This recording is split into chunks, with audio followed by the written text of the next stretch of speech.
Hi guys, ഞാനിതെവിടാ വലിഞ്ഞ് കയറുന്നതെന്നല്ലേ നിങ്ങൾ ചിന്തിക്കുന്നത്?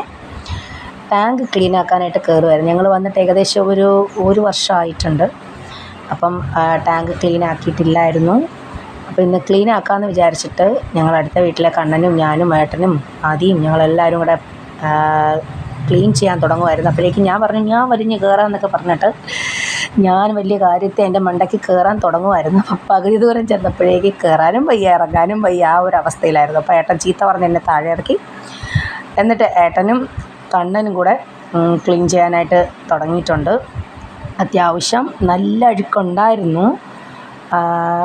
രണ്ടുപേരും വളരെ കഷ്ടപ്പെട്ടാണ് അത് ക്ലീൻ ആക്കിയത്.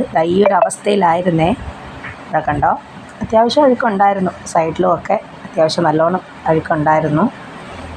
ക്ലീൻ ചെയ്തുകൊണ്ടിരിക്കുമായിരുന്നു.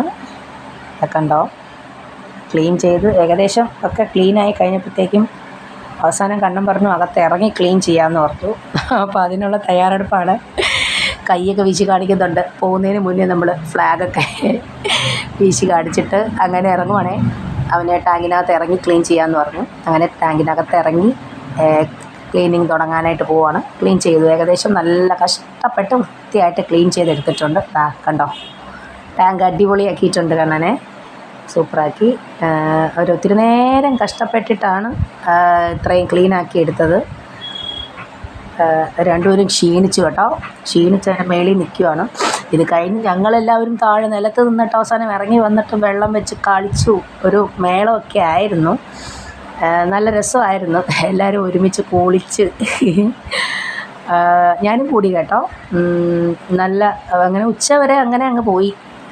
ഈ ദിവസം അങ്ങനെ അങ്ങ് പോയായിരുന്നു. എന്തായാലും കുറച്ച് ദിവസം കൊണ്ട് വിചാരിക്കുമായിരുന്നു ടാങ്ക് ക്ലീൻ ചെയ്യണമെന്നുള്ളത്. അതെന്തായാലും സക്സസ് ആക്കി എടുത്തു. കണ്ണൻ തളർന്നു കേട്ടോ.